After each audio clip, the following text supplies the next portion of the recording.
Hello gang. About a month ago I had done a fairly short unnarrated video about a program I had written that could disable the infamous Trojan horses known as password stealers that were running around on AOL back in the day. And I'll leave a link to that video in the comments of this one on YouTube. But in that video I had mentioned that the password stealers were very difficult to get rid of, and that perhaps at a later time I would do a video about the difficulty of removing them. So that's what this video is.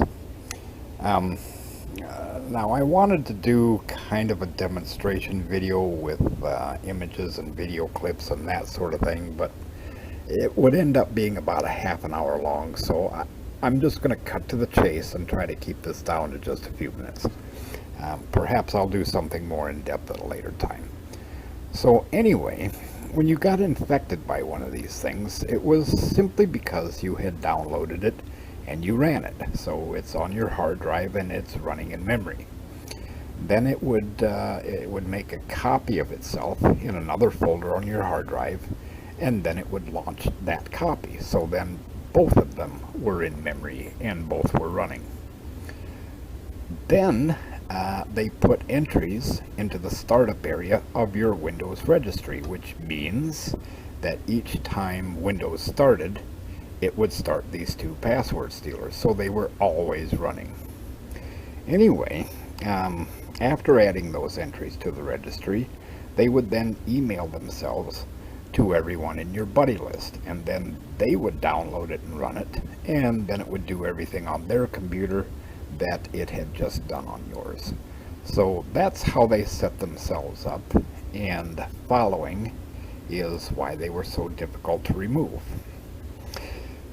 If you removed their entries from the startup area of the registry, they would simply put those entries back in, because removing the entries from the registry doesn't remove them from the hard drive, nor does it stop them from running.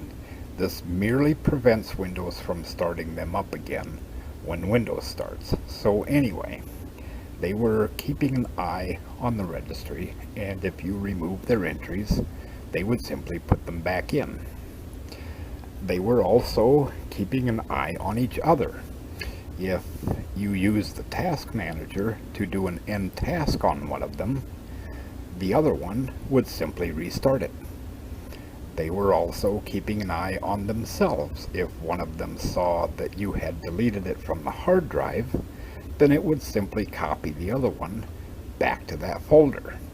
So there was basically nothing you could do. You couldn't remove their entries from the registry, you couldn't do an end task on them, and you couldn't delete them from your hard drive. Actually, however, there were a couple of solutions. Solution 1. Boot Windows to safe mode. In safe mode, Windows doesn't start anything other than that which is absolutely critical to Windows itself. So, since the password stealers hadn't been started, they weren't running, and therefore they weren't keeping an eye on things, and therefore you could delete them from the hard drive and then remove their entries from the registry. Solution 2. Boot your system to DOS and don't allow Windows to even load in the first place. Then, from the DOS prompt, use DOS commands to delete the password stealers. Then boot to Windows and remove their entries from the registry. However, most people weren't able to do all that, so that's why I wrote my program. And over a period of just over 6 years, it was downloaded just short of 60,000 times, and not once did I ever receive a single message from anyone indicating that my program had failed to catch a password stealer. I never did. Now, the antivirus companies also released utilities that targeted the password stealers, but they were about 2 years behind me. Probably only because they may not have seen the whole AOL password stealer thing as something worthwhile. I don't know. All I know is that theirs didn't appear until about 2 years after mine. So anyway, gosh, there's so much more to this story, but I really don't want to get into that much detail at this time.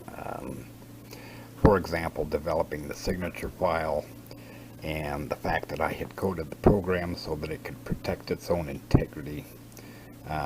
It could baffle any culprit who might have disassembled the program in an effort to figure out what it was doing. Basically, the bottom line is the program was unbreakable. It could not be defeated. Nonetheless, suffice to say, with the assistance of the members of a group with which I was involved at the time, I know for a fact that the utilities released by the antivirus companies were catching only about 64% of the password stealers, while mine was catching every single one of them. I also know for a fact, again with the assistance of the aforementioned group, that mine was literally the only one out there that could. And I'll just leave it at that for now. Perhaps I can tell that story at a later video. I don't know, maybe not. I'll tell you what. If you're interested, just let me know in the comments. How's that? I'll keep it basic, but it's still going to be somewhere around 30 or 40 minutes long. So I'll leave it up to you. Well, shoot, perhaps I could just break it up into chapters so it can be watched in a series of sessions instead of a single sitting, something like that. Anyway, in the meantime, I'm going to wrap this one up. Thanks for watching, and I'll see you next time.